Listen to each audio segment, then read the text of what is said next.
अच्युतं केशवं कृष्णदामोदरं रामनारायणं जानकीवल्लभं रामनारायणं जानकीवल्लभम। जय श्री हरि। आज की कथा पितृभक्ति, पातिव्रत्य, समता, अद्रोह और विष्णु भक्ति रूप 5 महायज्ञों के विषय में ब्राह्मण नरोत्तम की कथा। भीष्म जी ने कहा, हे ब्राह्मण, जो कर्म सबसे अधिक पुण्यजनक हो, जो संसार में सदा और सबको प्रिय जान पड़ता हो तथा पूर्व पुरुषों ने जिसका अनुष्ठान किया हो, ऐसा कर्म आप अपनी इच्छा के अनुसार सोच कर बताएं। पूर्ण सत्य जी बोले, राजन, एक समय की बात है। व्यास जी के शिष्य मंडली के समस्त दिव्य आदर पूर्वक उन्हें प्रणाम करके धर्म की बात पूछने लगे, ठीक इसी तरह जैसे तुम मुझसे पूछ रहे हो। द्विजों ने कहा, हे गुरुदेव, संसार में पुण्य से भी पुण्यतम और सब धर्मों में उत्तम धर्म क्या है? किसका अनुष्ठान करके मनुष्य अक्षय पद को प्राप्त करता है? मृत्यु लोक में निवास करने वाले छोटे बड़े सभी वर्णों के लोग जिसका अनुष्ठान कर सके। व्यास जी बोले, शिष्यगण, मैं तुम लोगों को 5 धर्मों के आख्यान सुनाऊंगा। उन 5 में से एक का भी अनुष्ठान करके मनुष्य सुयश, स्वर्ग तथा मोक्ष भी पा सकता है। माता पिता की पूजा, पति की सेवा, सबके प्रति समान भाव, मित्रों से द्रोह ना करना और भगवान श्री विष्णु का भजन करना, ये 5 महायज्ञ है। ब्राह्मणों, पहले माता पिता की पूजा करके मनुष्य जिस धर्म का साधन करता है, वे इस पृथ्वी पर सैकड़ों यज्ञों तथा तीर्थ यात्रा आदि के द्वारा भी सुलभ है। पिता धर्म है, पिता स्वर्ग है और पिता ही सर्वोत्कृष्ट तपस्या है। पिता के प्रसन्न हो जाने पर संपूर्ण देवता प्रसन्न हो जाते हैं। जिसकी सेवा और सद्गुणों से पिता माता संतुष्ट रहते हैं, उस पुत्र को प्रतिदिन गंगा स्नान का फल मिलता है। माता सर्व तीर्थमयी है और पिता संपूर्ण देवताओं का स्वरूप है। इसलिए सब प्रकार से यत्न पूर्वक माता पिता का पूजन करना चाहिए। जो माता पिता की प्रदक्षिणा करता है, उसके द्वारा 7 दीपों से युक्त समूची पृथ्वी की परिक्रमा हो जाती है। माता पिता को प्रणाम करते समय जिसके हाथ, घुटने और मस्तक पृथ्वी पर टिकते हैं, वे अक्षय स्वर्ग को पाता है। जब तक माता पिता के चरणों की रज पुत्र के मस्तक और शरीर में लगी रहती है, तभी तक वे शुद्ध रहता है। जो पुत्र माता पिता के चरण कमलों का जल पीता है, उसके करोड़ों जन्मों के पाप नष्ट हो जाते हैं। वे मनुष्य संसार में धन्य है। जो नीच पुरुष माता पिता की आज्ञा का उल्लंघन करता है, वे महाप्रलय पर्यंत नरक में निवास करता है। जो रोगी, वृद्ध, जीविका से रहित, अंधे और बहरे पिता को त्याग कर चला जाता है, वे रौरव नरक में पड़ता है। इतना ही नहीं, उससे अनंतजों, मलेच्छों और चांडालों की योनि में जन्म लेना पड़ता है। माता पिता का पालन पोषण ना करने से समस्त पुण्यों का नाश हो जाता है। माता पिता की आराधना ना करके पुत्र यदि तीर्थ और देवताओं का सेवन भी करे, तो उसे उसका फल नहीं मिलता। ब्राह्मणों, इस विषय में मैं एक प्राचीन इतिहास कहता हूँ, यत्न पूर्वक उसका श्रवण करो। इसका श्रवण करके भूतल पर फिर कभी तुम्हें मोह नहीं व्यापेगा। पूर्व काल की बात है। नरोत्तम नाम से प्रसिद्ध एक ब्राह्मण था। वे अपने माता पिता का अनादर करके तीर्थ सेवन के लिए चला गया। सब तीर्थों में घूमते हुए उस ब्राह्मण के वस्त्र प्रतिदिन आकाश में ही सूखते थे। इससे उसके मन में बड़ा भारी अहंकार हो गया। वे समझने लगा, मेरे समान पुण्य आत्मा और महायशस्वी दूसरा कोई नहीं है। एक दिन वे मुख ऊपर की ओर करके यही बात कह रहा था। इतने में ही एक बगुले ने उसके मुंह पर बीठ कर दी। एक ब्राह्मण ने क्रोध में आकर उसे शाप दिया कि बेचारा बगुला राख की ढेरी होकर पृथ्वी पर गिर पड़ा। बगले की मृत्यु होते ही नरोत्तम के भीतर महामोह ने प्रवेश किया। उसी पाप से ब्राह्मण का वस्त्र अब आकाश में नहीं ठहरता। ये जानकर उसे बड़ा खेद हुआ।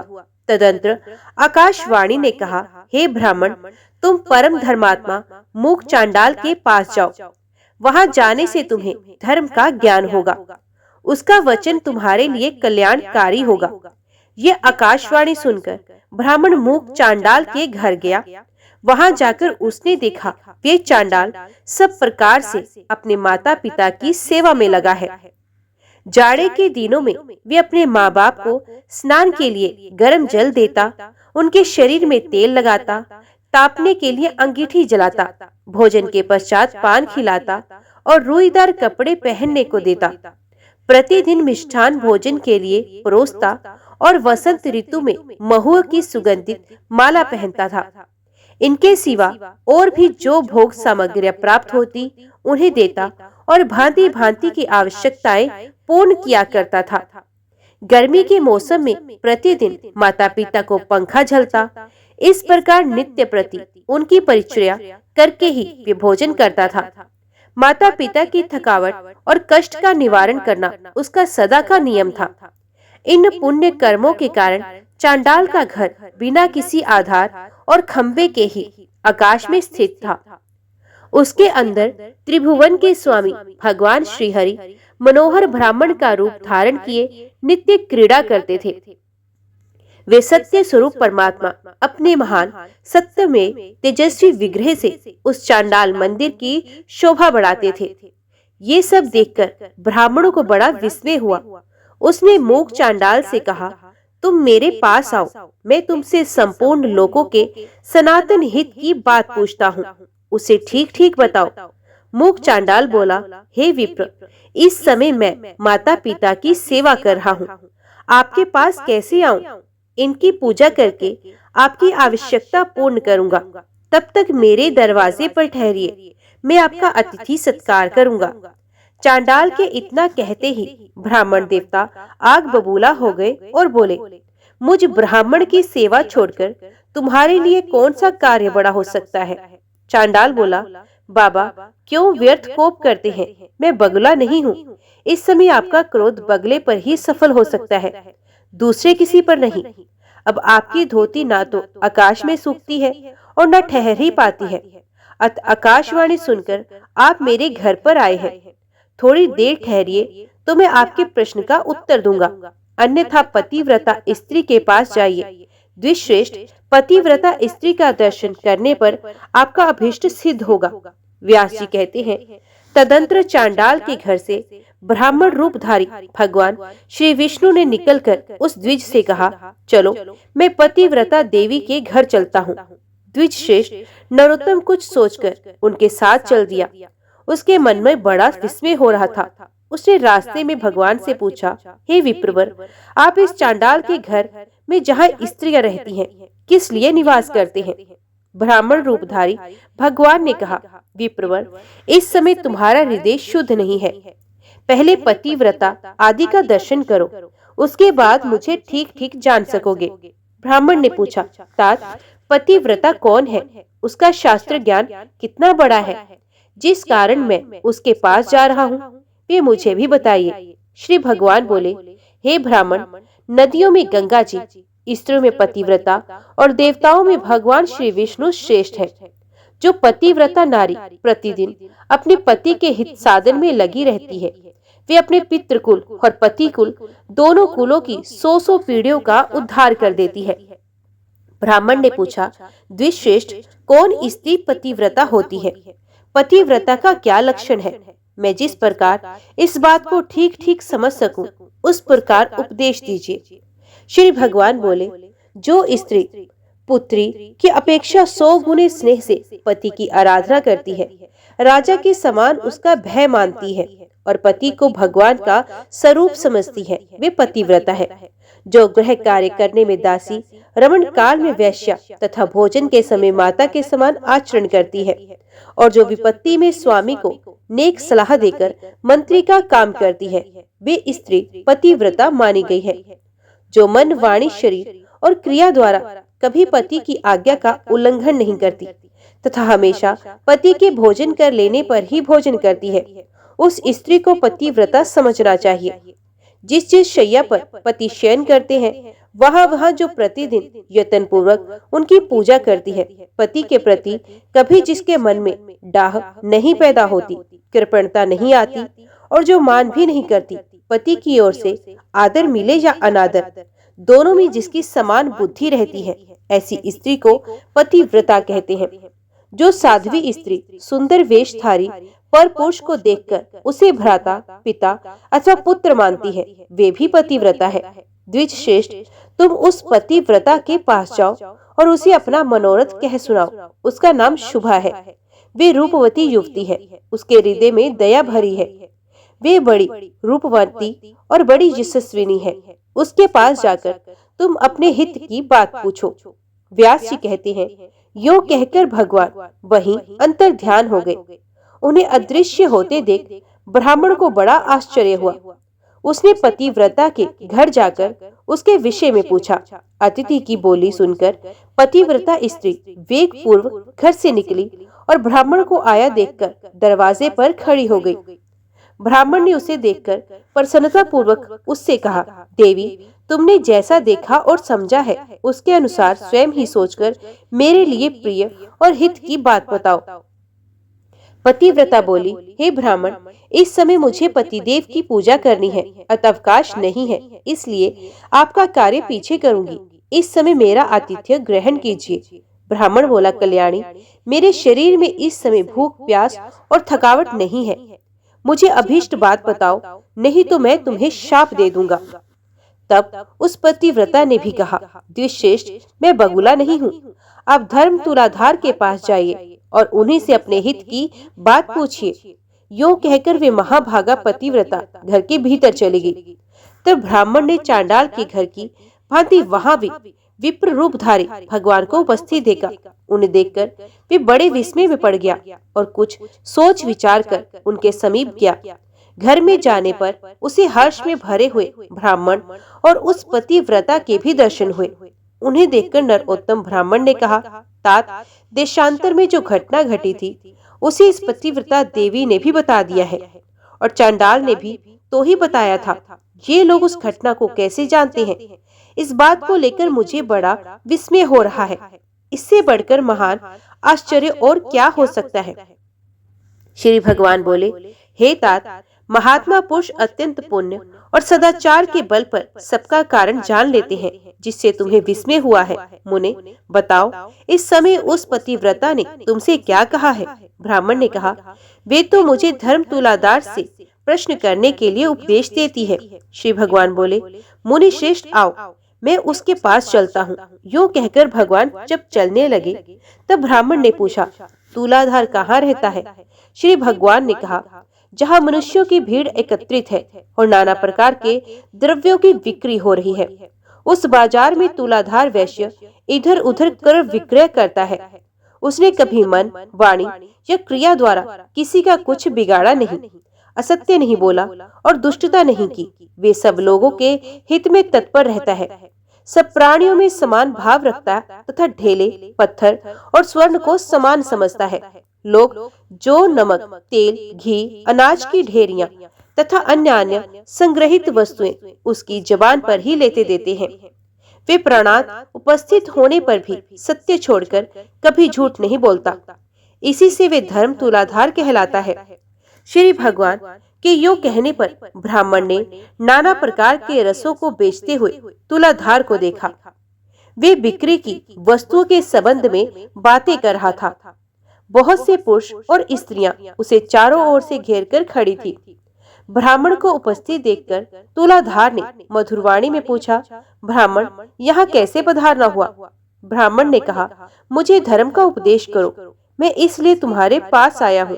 तुलाधार बोला, हे विप्रवर, जब तक लोग मेरे पास रहेंगे तब तक मैं निश्चिंत नहीं हो सकूंगा। पहर भर रात तक यही हालत रहेगी। अतः आप मेरा उपदेश मानकर धर्माकार के पास जाइए।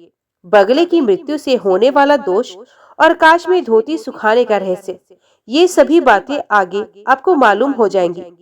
धर्माकार का नाम अद्रोहक है, वे बड़े सज्जन हैं। उनके पास जाइए, वहां उनके उपदेश से आपकी कामना सफल होगी। यूं कहकर तुलाधार खरीद बिक्री में लग गया। नरोत्तम ने विप्र रूपधारी भगवान से पूछा, हे तात, अब मैं तुलाधार के कथनानुसार सज्जन अद्रोह के पास जाऊंगा, परंतु मैं उनका घर नहीं जानता। श्री भगवान बोले, चलो, मैं तुम्हारे साथ उनके भी घर चलता हूँ। तदंतर मार्ग में जाते हुए भगवान से ब्राह्मण ने पूछा, तात, तुलाधार ना तो देवताओं एवं ऋषियों का और ना ही पितरों का ही तर्पण करता है, फिर देशांतर में संघटित हुए मेरे वृत्तांत को वे कैसे जानता है? इससे मुझे बड़ा विस्मय होता है। आप इस सब का कारण बताइए। श्री भगवान बोले, ब्राह्मण, उसने सत्य और समता से तीनों लोगों को जीत लिया है। इसी से उसके ऊपर पितर, देवता तथा मुनि भी संतुष्ट रहते हैं। धर्मात्मा तुलाधार उपयुक्त गुणों के कारण ही भूत और भविष्य की सब बातें जानता है। सत्य से बढ़कर कोई धर्म और झूठ से बड़ा दूसरा कोई पाप नहीं।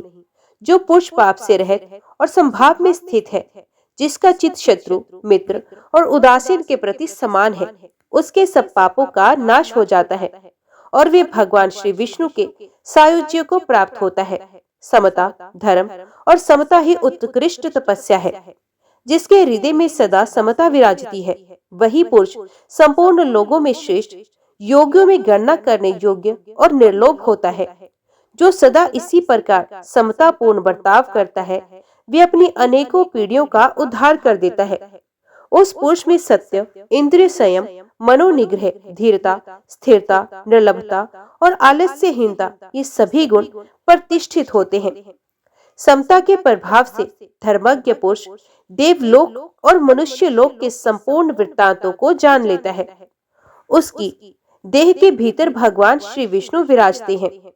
सत्य और सरलता आदि गुणों में उसकी समानता करने वाला इस संसार में दूसरा कोई नहीं होता।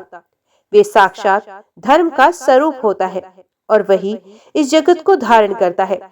ब्राह्मण ने कहा, विप्रवर, आपकी कृपा से मुझे तुलाधार के सर्वज्ञ होने का कारण ज्ञात हो गया। अब अद्रोहक का भी वृतांत है, वो मुझे बताइए। श्री भगवान बोले, विप्रवर, पूर्व काल की बात है। एक राजपुत्र की कुलवती स्त्री बड़ी सुंदर और नई अवस्था की थी। वे कामदेव की पत्नी रति और इंद्र की पत्नी शची के समान मन को हरने वाली थी। राजकुमार उसे अपने प्राणों के समान प्यार करते थे। उस सुंदर भार्या का नाम भी सुंदरी ही था। एक दिन राजकुमार को राजकार्य के लिए अकस्मात बाहर जाने के लिए उद्यत होना पड़ा। उन्होंने मन ही मन सोचा, मैं प्राणों से भी बढ़कर प्यारी अपनी इस भार्या को किस स्थान पर रखूं, जिससे इसके अस्तित्व की रक्षा निश्चित रूप से हो सके। इस बात पर खूब विचार करके राजकुमार सहसा अद्रोहक के घर पर आए और उनसे अपनी पत्नी की रक्षा का प्रस्ताव करने लगे। उनकी बात सुनकर अद्रोह को बड़ा विस्मय हुआ। वे बोले, तात, ना तो मैं आपका पिता हूँ, ना भाई हूँ, ना बांधव हूँ, ना आपकी पत्नी के माता पिता के कुल का ही हूँ, तथा सुहृदों से भी कोई नहीं हूँ। फिर मेरे घर में इसको रखने से आप किस प्रकार निश्चित हो सकेंगे? राजकुमार बोले, महात्मन, इस संसार में आपके समान धर्मज्ञ और जितेंद्रिय पुरुष दूसरा कोई नहीं। ये सुनकर अद्रोहक ने उस विज्ञ राजकुमार से कहा, भैया, मुझे दोष न देना। इस त्रिभुवन मोहिनी भार्या की रक्षा करने में कौन पुरुष समर्थ हो सकता है? राजपुत्र ने कहा, मैं सब बातों को भली भांति विचार करके ही आपके पास आया हूँ। ये आपके घर में रहे, अब मैं जाता हूँ। राजकुमार के यो कहने पर वह फिर बोले, भैया, इस शोभा संपन्न नगर में बहुत तेरे कामी पुरुष भरे पड़े हैं। यहाँ किसी स्त्री के अस्तित्व की रक्षा कैसे हो सकती है? राजकुमार पुनः बोले, जैसे भी हो रक्षा कीजिए, मैं तो अब जाता हूँ। गृहस्थ अद्रोहक ने धर्म संकट में पड़कर कहा, तात, मैं उचित और हितकारी समझकर इसके साथ सदा अनुचित बर्ताव करूंगा और उसी अवस्था में ऐसी स्त्री सदा मेरे घर में सुरक्षित रह सकती है। अन्यथा इस अरक्ष्य वस्तु की रक्षा के लिए आप ही कोई अनुकूल और प्रिय उपाय बताएं। इसे मेरी शैया पर मेरे एक और मेरी स्त्री के साथ शेयर करना होगा। फिर भी यदि आप इसे अपनी वल्लभा समझे तब तो ये रह सकती है, नहीं तो यहाँ से चली जाए। ये सुनकर राजकुमार ने एक क्षण तक कुछ विचार किया, फिर बोले, तात, मुझे आपकी बात स्वीकार है। आपको जो अनुकूल जान पड़े वही कीजिए। ऐसा कहकर राजकुमार अपनी पत्नी से बोले, सुंदरी, तुम इसके कथनानुसार सब कार्य करना, तुम पर कोई दोष नहीं आएगा। इसके लिए मेरी आज्ञा है। यूं कहकर वे अपने पिता महाराज के आदेश के गंतव्य स्थान को चले गए। तदंतर रात में अद्रोह ने जैसा कहा था वैसा ही किया। वे धर्मात्मा नित्य प्रति दोनों स्त्रियों के बीच में शयन करते थे। फिर भी वे अपनी और पराई स्त्री के विषय में कभी धर्म से विचलित नहीं होते थे। अपनी स्त्री के स्पर्श से ही उनके मन में कामोभोग की इच्छा होती थी। इधर राजकुमार की स्त्री के स्तन भी बार बार उनकी पीठ में लगते थे, किंतु उसका उनके प्रति वैसा ही भाव होता जैसा बालक पुत्र का माता के स्तनों के प्रति होता है। वे प्रतिदिन उसके प्रति मातृ भाव को ही दृढ़ रखते। क्रमश उनके हृदय से स्त्री संभोग की इच्छा ही जाती रही। इस प्रकार 6 मास व्यतीत होने पर राजकुमारी के पति अद्रोहक के नगर में आए। उन्होंने लोगों से अद्रोहक तथा अपनी स्त्री के बर्ताव के संबंध में पूछा। लोगों ने भी अपनी अपनी रुचि के अनुसार उत्तर दिया। कोई राजकुमार के प्ररब्ध को उत्तम बताते, कुछ नौजवान उनकी बात सुनकर आश्चर्य में पड़ जाते और कुछ लोग इस प्रकार उत्तर देते, भाई तुमने अपनी स्त्री उसे सौंप दी है और वे उसी के साथ शयन करता है। स्त्री और पुरुष में एकत्रित संसर्ग होने पर दोनों के मन शांत कैसे रह सकते हैं। अद्रोहक ने अपने धर्म आचरण के बल से लोगों की कुत्सित चर्चा सुनी। तब उनके मन में लोक निंदक से मुक्त होने का शुभ संकल्प प्रकट हुआ। उन्होंने स्वयं लकड़ी एकत्रित करके एक बहुत बड़ी चिता बनाई और उसमें आग लगा दी। चिता प्रज्वलित हो उठी। इसी समय प्रतापी राजकुमार अद्रोहक के घर पहुंचे। वहां उन्होंने अद्रोहक तथा अपनी पत्नी को भी देखा। पत्नी का मुख प्रसन्नता से खिला हुआ था और अद्रोहक अत्यंत विषाद युक्त थे। उन दोनों की मानसिक स्थिति जानकर राजकुमार ने कहा, भाई मैं आपका मित्र हूँ और बहुत दिनों के बाद यहाँ लौटा हूँ। आप मुझसे बातचीत क्यों नहीं करते? अद्रोहक ने कहा, मित्र मैंने आपके हित के लिए जो दुष्कर कर्म किया है वे लोग निंदा के कारण व्यर्थ सा हो गया, अतः मैं अग्नि में प्रवेश करूंगा। संपूर्ण देवता और मनुष्य मेरे इस कार्य को देखें। श्री भगवान कहते हैं, ऐसा कहकर महाभाग अद्रोहक अग्नि में प्रवेश कर गए, किंतु अग्नि उनके शरीर, वस्त्र और केशों को जला नहीं सकी। आकाश में खड़े समस्त देवता प्रसन्न होकर उन्हें साधुवाद देने लगे। सबने चारों ओर से अनेक मस्तक पर फूलों की वर्षा की। जिन जिन लोगों ने राजकुमार की पत्नी और अद्रोहक के संबंध में कलंकपूर्ण बात कही थी, उनके मुंह पर नाना प्रकार की कोढ़ हो गई। देवताओं ने कहा, उपस्थित हो। अद्रोहक को आग से खींचकर बाहर निकाला और प्रसन्नता पूर्वक दिव्य पुष्पों से उनका पूजन किया। उनका चित्र सुनकर मुनियों को भी बड़ा विस्मय हुआ। समस्त मुनिवरों तथा विभिन्न वर्णों के मनुष्यों ने उन महातेजस्वी महात्मा का पूजन किया और उन्होंने भी सबका विशेष आदर किया। उस समय देवताओं, असुरों और मनुष्यों ने मिलकर उनका नाम सज्जन अद्रोहक रखा। उनके चरणों की धूलि से पवित्र हुई भूमि के ऊपर खेती की उपज अधिक होने लगी। देवताओं ने राजकुमार से कहा, तुम अपनी इस स्त्री को स्वीकार करो। इन अद्रोहक के समान कोई मनुष्य इस संसार में नहीं हुआ है। इस समय इस पृथ्वी पर दूसरा कोई ऐसा पुरुष नहीं है जिसे काम और लोभ ने परास्त ना किया हो। देवता, असुर, मनुष्य, राक्षस, मृग, पक्षी और कीट आदि संपूर्ण प्राणियों के लिए ये काम दुर्जय है। काम, क्रोध, लोभ के कारण ही प्राणियों को सदा जन्म लेना पड़ता है। काम ही संसार बंधन में डालने वाला है। प्राय कहीं भी काम रहित पुरुष का मिलना कठिन है। इन अद्रोहक ने सबको जीत लिया, 14 भुवनों पर विजय प्राप्त की। इनके हृदय में भगवान श्री वसुदेव बड़ी प्रसन्नता के साथ नित्य विराजमान रहते हैं। इनका स्पर्श और दर्शन करके मनुष्य सब पापों से मुक्त हो जाते हैं और निष्पाप होकर अक्षय स्वर्ग प्राप्त करते हैं।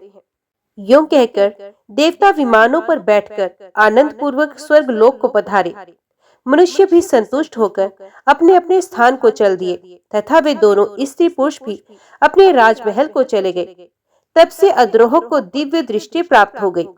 वे देवताओं को भी दिखते हैं और तीनों लोगों की बातें अनायास ही जान लेते हैं। व्यास जी कहते हैं, तदंतर अद्रोहक की गली में जाकर द्विज ने उनका दर्शन किया और बड़ी प्रसन्नता के साथ उनसे धर्ममय उपदेश तथा हित की बातें पूछी। सज्जन अद्रोहक ने कहा, धर्मज्ञ ब्राह्मण, आप पुरुषों में श्रेष्ठ वैष्णव के पास जाइए। उनका दर्शन करने से इस समय आपका मनोरथ सफल होगा। बगले की मृत्यु तथा आकाश में वस्त्र के ना सूखने आदि का कारण आपको विदित हो जाएगा। इसके सिवा आपके हृदय में और भी जो कामनाएं हैं उनकी भी पूर्ति होगी।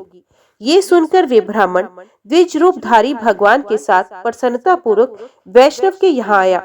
वहां पहुंचकर उसने सामने बैठे हुए शुद्ध हृदय वाले एक तेजस्वी पुरुष को देखा, जो समस्त शुद्ध लक्षणों से संपन्न एवं तेज से देदीय प्रमाण थे। धर्मात्मा द्विज ने ध्यान मग्न हरिभक्त से कहा, हे महात्मन, मैं बहुत दूर से आपके पास आया हूँ। मेरे लिए जो कर्तव्य उचित है उसको उपदेश कीजिए। वैष्णव ने कहा, देवताओं में श्रेष्ठ भगवान श्री विष्णु तुम पर प्रसन्न है। इस समय तुम्हें देखकर मेरा हृदय उल्सित सा हो गया। अब तुम्हें अनुपम कल्याण की प्राप्ति होगी। आज तुम्हारा मनोरथ सफल होगा। मेरे घर में भगवान विष्णु विराजमान है। वैष्णव के योग कहने पर ब्राह्मण ने पुण्य उनसे कहा, श्री भगवान विष्णु कहाँ हैं? आज कृपा करके मुझे उनका दर्शन कराइए। वैष्णव ने कहा, इस सुंदर देवालय में प्रवेश करके तुम परमेश्वर का दर्शन करो। ऐसा करने से तुम्हें जन्म और मृत्यु के बंधन में डालने वाले घोर पाप से छुटकारा मिल जाएगा। उनकी बात सुनकर जब ब्राह्मण ने देव मंदिर में प्रवेश किया तो देखा वे ही विप्र रूपधारी भगवान कमल के आसन पर विराजमान है। ब्राह्मण ने मस्तक झुकाकर उन्हें प्रणाम किया और बड़ी प्रसन्नता के साथ उनके दोनों चरण पकड़कर कहा, देवेश्वर, अब मुझ पर प्रसन्न होइए। मैंने पहले आपको नहीं पहचाना। प्रभु, इस लोक और परलोक में भी मैं आपका किंकर बना रहूं। मधुसूदन, मुझे अपने ऊपर आपका प्रत्यक्ष अनुग्रह दिखाई दिया। यदि मुझ पर कृपा हो तो मैं आपका साक्षात स्वरूप देखना चाहता हूँ। भगवान श्री विष्णु बोले, भूदेव, तुम्हारे ऊपर मेरा सदा प्रेम बना रहता है। मैंने स्नेहवशी तुम्हें पुण्य आत्मा महापुरुषों का दर्शन कराया। पुण्यवान महात्माओं के एक बार भी दर्शन, स्पर्श, ध्यान एवं नाम उच्चारण करने से तथा उनके साथ वार्तालाप करने से मनुष्य अक्षय स्वर्ग को सुख पाता है। महापुरुषों का नित्य संग करने से सब पापों का नाश हो जाता है तथा मनुष्य अनंत सुख भोगकर मेरे स्वरूप में लीन होता है। जो मनुष्य पुण्य तीर्थों में स्नान करके शंकर जी तथा पुण्य आत्मा पुरुषों के आश्रम का दर्शन करता है, वे भी मेरे शरीर में लीन हो जाता है। एकादशी तिथि को जो मेरा ही दिन हरिवासर है, उपवास करके जो लोगों के सामने पुण्य में कथा कहता है, वे भी मेरे स्वरूप में लीन हो जाता है। मेरे चरित्र का श्रवण करते हुए जो रात्रि में जागता है, उसका भी मेरे शरीर में लय होता है।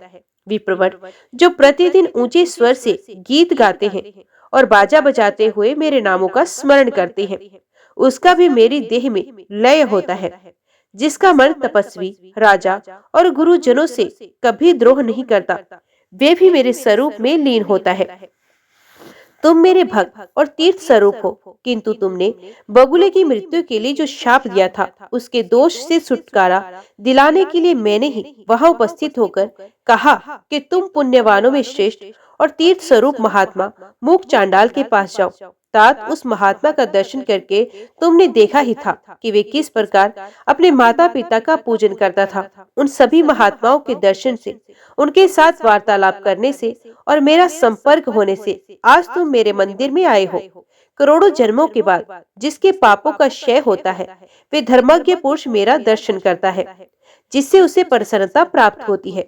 वत्स, मेरे ही अनुग्रह से तुमको मेरा दर्शन हुआ, इसलिए तुम्हारे मन में जो इच्छा हो उसके अनुसार मुझसे वरदान मांगो।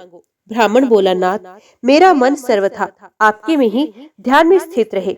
संपूर्ण लोगों के स्वामी माधव, आपके सिवा कोई भी दूसरी वस्तु मुझे कभी प्रिय न लगे। श्री भगवान ने कहा, हे निष्पाप ब्राह्मण, तुम्हारी बुद्धि में सदा ऐसा उत्तम विचार जागृत रहता है, इसलिए तुम मेरे धाम में आकर मेरे ही समान दिव्य भोगों का उपभोग करोगे। किंतु तुम्हारे माता पिता तुमसे आदर नहीं पा रहे, अतः पहले माता पिता की पूजा करो, इसके बाद मेरे स्वरूप को प्राप्त हो सकोगे। उनके दुख पूर्ण उच्छ्वास और क्रोध से तुम्हारी तपस्या प्रतिदिन नष्ट हो रही है। जिस पुत्र के ऊपर सदा ही माता पिता का कोप रहता है, उसको नरक में पड़ने से मैं, ब्रह्मा तथा महादेव जी भी नहीं रोक सकते। इसलिए तुम माता पिता के पास जाओ और यत्न पूर्वक उनकी पूजा करो, फिर उन्हीं की कृपा से तुम मेरे पद को प्राप्त होगे। व्यास जी कहते हैं, जगत गुरु भगवान के ऐसा कहने पर द्विजश्रेष्ठ नरोत्तम ने फिर इस प्रकार कहा, नाथ, यदि आप मुझ पर प्रसन्न हैं, तो मुझे अपने स्वरूप का दर्शन कराइए। तब संपूर्ण लोगों के एकमात्र कर्ता एवं ब्राह्मण हितैषी भगवान ने नरोत्तम के प्रेम से प्रसन्न होकर उस पुण्य कर्मा ब्राह्मण को शंख चक्र गदा और पद्म धारण किए अपने पुरुषोत्तम रूप का दर्शन कराया। उनके तेज से संपूर्ण जगत व्याप्त हो रहा था। ब्राह्मण ने दंड की भांति धरती पर गिरकर भगवान को प्रणाम किया और कहा, जगदीश्वर, आज मेरा जन्म सफल हुआ। आज मेरे नेत्र कल्याणमय हो गए। इस समय मेरे दोनों हाथ प्रशस्त हो गए। आज मैं भी धन्य हो गया। मेरे पूर्वज सनातन ब्रह्मलोक को जा रहे हैं। जनार्दन, आज आपकी कृपा से मेरे बंधु बांधव आनंदित हो रहे हैं। इस समय मेरे सभी मनोरथ सिद्ध हो गए। किंतु नाथ, एक मूक चांडाल आदि ज्ञानी महात्माओं की बात सोचकर मुझे बड़ा विस्मय हो रहा है। भला वे लोग देशांतर में होने वाले मेरे वृत्तांत को कैसे जानते हैं? मूक चांडाल के घर में आप अत्यंत सुंदर ब्राह्मण का रूप धारण करके विराजमान थे। इसी प्रकार पतिव्रता के घर में तुलाधार के यहाँ मित्रद्रोह के भवन में तथा इन वैष्णव महात्मा के मंदिर में भी आपका दर्शन हुआ। इन सब बातों का यथार्थ रहस्य क्या है? मुझ पर अनुग्रह करके बताएं।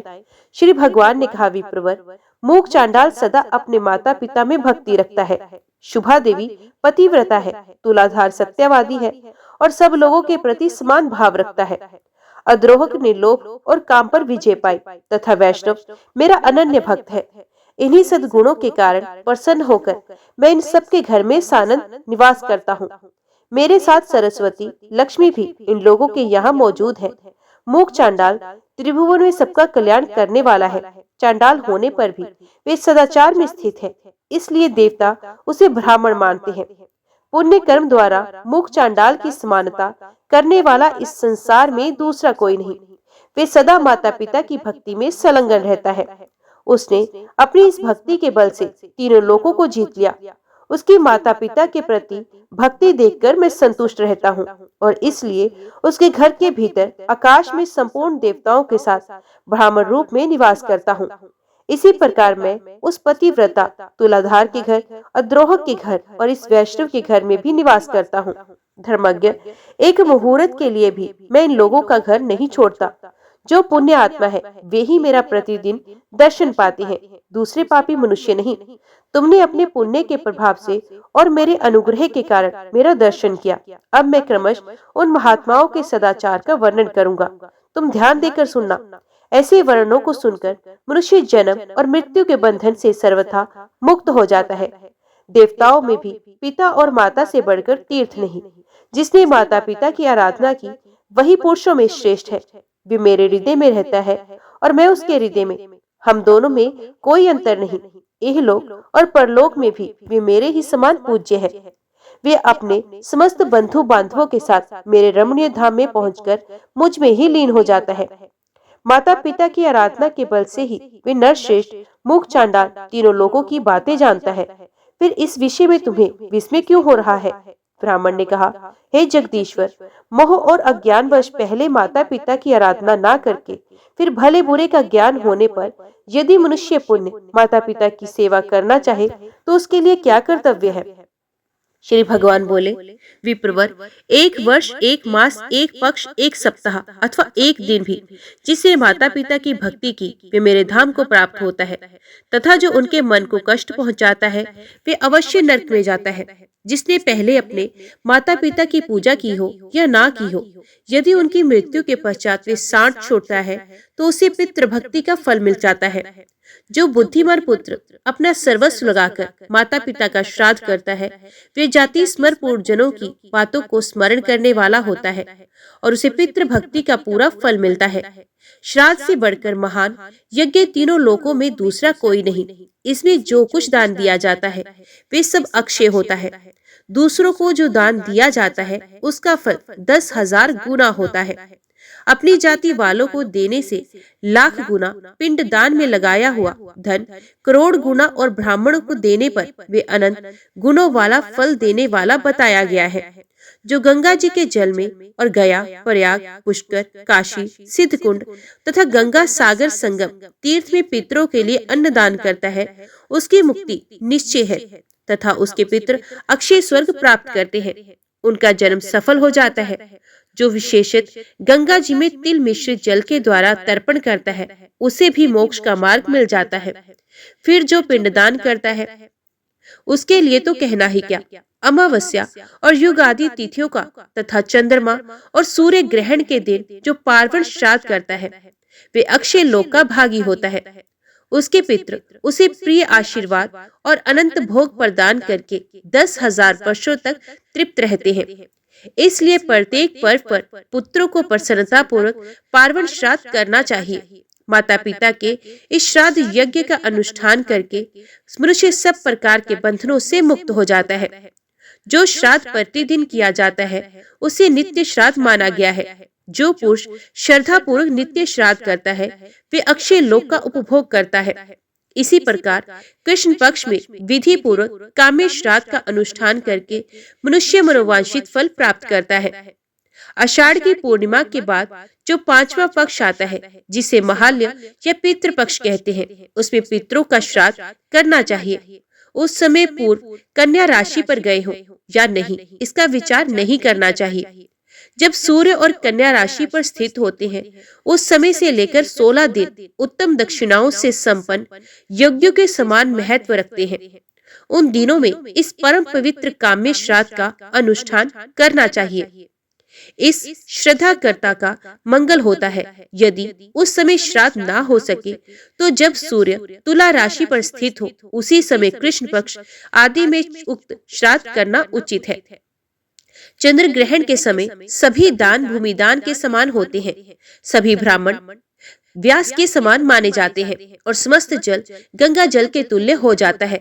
चंद्र ग्रहण में दिया हुआ दान और समय की अपेक्षा लाख गुना तथा सूर्य ग्रहण का 10 लाख गुना अधिक फल देने वाला बताया गया है। और यदि गंगा जी का जल प्राप्त हो जाए, तब तो चंद्र ग्रहण का दान करोड़ गुना और सूर्य ग्रहण में दिया हुआ दान 10 करोड़ गुना अधिक फल देने वाला होता है। विधि पूर्वक 1 लाख गोदान करने से जो फल प्राप्त होता है, वे चंद्र ग्रहण के समय गंगा जी में स्नान करने से मिल जाता है। जो चंद्रमा और सूर्य के ग्रहण में गंगा जी के जल में डुबकी लगाता है, उसे संपूर्ण तीर्थों में स्नान करने का फल प्राप्त होता है। यदि रविवार को सूर्य ग्रहण और सोमवार को चंद्र ग्रहण हो, तो वे चूड़ामणि नामक योग कहलाता है। उसमें स्नान और दान का अनंत फल माना गया है। उस समय पुण्य तीर्थ में पहले उपवास करके जो पुरुष पिंडदान, तर्पण तथा धन दान करता है, वे सत्यलोक में प्रतिष्ठित होता है। ब्राह्मण ने पूछा, देव, आपने पिता के लिए किए जाने वाले श्राद्ध नामक महायज्ञ का वर्णन किया, और अब ये बताइए कि पुत्र को पिता के जीते जी क्या करना चाहिए? कौन सा क्रम करके बुद्धिमान पुत्र को जन्म जन्मांतरों में परम कल्याण की प्राप्ति हो सकती है?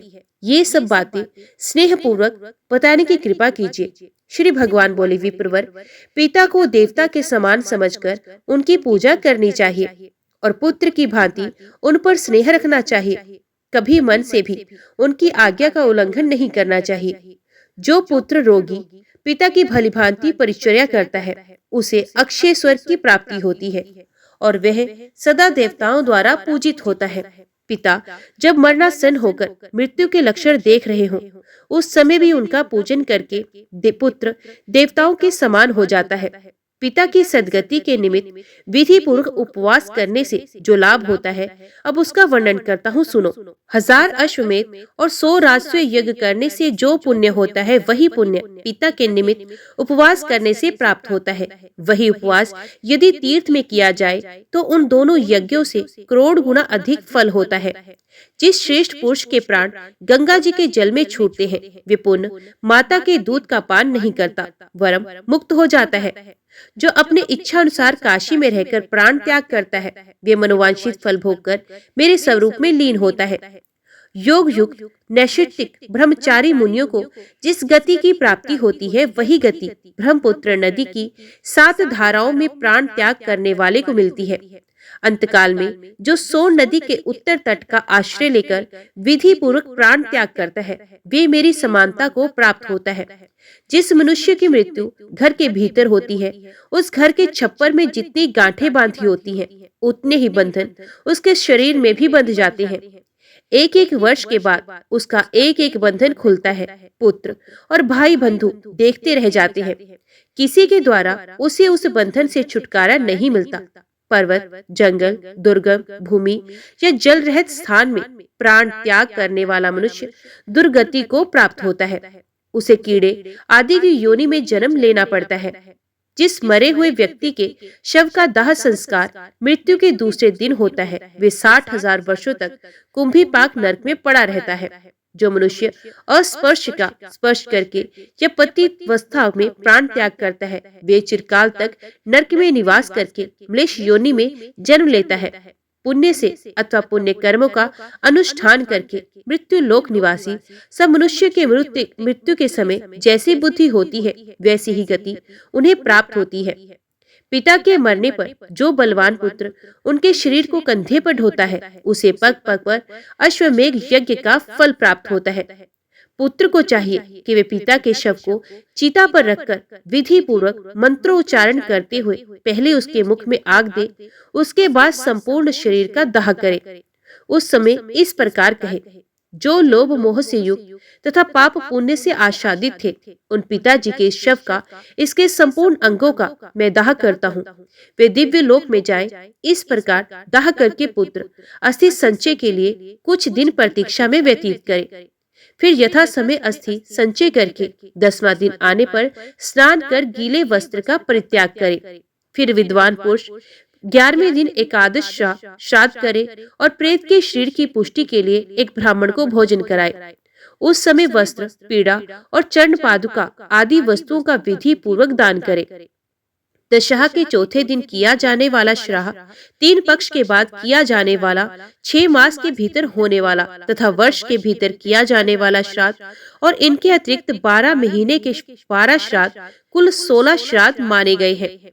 जिसके लिए ये 16 श्राद्ध यथाशक्ति श्रद्धा पूर्वक नहीं किए जाते, उसका पिशाचत्व स्थिर हो जाता है। अन्य सैकड़ों श्राद्ध करने पर भी प्रेत योनि से उसका उद्धार नहीं होता। 1 वर्ष व्यतीत होने पर विद्वान पुरुष पार्वण श्राद्ध की विधि से स्पंडीकरण नामक श्राद्ध करे। ब्राह्मण ने पूछा, केशव, तपस्वी वनवासी और गृहस्थ ब्राह्मण यदि धन से हीन हो तो उसका पितृ कार्य कैसे हो सकता है? श्री भगवान बोले, जो तृण और काष्ठ का उपार्जन करके अथवा कोड़ी कोड़ी मांगकर पितृ कार्य करता है, उसके कर्म का लाख गुना अधिक फल होता है। कुछ भी ना हो तो पिता की तिथि आने पर जो मनुष्य केवल गौ को घास खिलाता है, उसे पिंडदान से भी अधिक फल मिलता है। पूर्व काल की बात है, विराट देश में एक अत्यंत दीन मनुष्य रहता था। एक दिन पिता की तिथि आने पर वे बहुत रोया। रोने के कारण ये था कि उसके पास श्रद्धा उपयोगी सभी वस्तुओं का अभाव था। बहुत देर तक रोने के पश्चात उसने किसी विद्वान ब्राह्मण से पूछा, ब्राह्मण, आज मेरे पिताजी की तिथि है, किंतु मेरे पास धन के नाम पर कौड़ी भी नहीं। ऐसी दशा में क्या करना मेरा हित होगा? आप मुझे इसका उपदेश दीजिए, जिससे मैं धर्म में स्थित रह सकूं। विद्वान ब्राह्मण ने कहा, तात, इस समय कुतुब नामक मुहूर्त बीत रहा है। तुम शीघ्र ही वन में जाओ और पितरों के उद्देश्य से घास लाकर गौ को खिला दो। तदंतर ब्राह्मण के उपदेश से वे वन में गया और घास का बोझा लेकर बड़े हर्ष के साथ पिता की तृप्ति के लिए गौ को खिला दिया। इस पुण्य के प्रभाव से वे देवलोक को चला गया। पितृ यज्ञ से बढ़कर दूसरा धर्म नहीं, इसलिए पूर्ण प्रयत्न करके अपनी शक्ति के अनुसार मात्सर्य भाव का त्याग करके श्राद्ध करना चाहिए। जो मनुष्य लोगों के सामने इस धर्म का विस्तार करने वाले अध्याय का पाठ करता है, उसे प्रत्येक लोक में गंगा जी के जल में स्नान करने का फल प्राप्त होता है। जिसने प्रत्येक जन्म में महापातकों का संग्रह किया हो, उसका वे सारा संग्रह इस अध्याय का एक बार पाठ करने या श्रवण करने पर नष्ट हो जाता है। ओम नमो भगवते वासुदेवाय नमः। आज की वीडियो में इतना ही। उम्मीद करती हूँ वीडियो आपको पसंद आई होगी।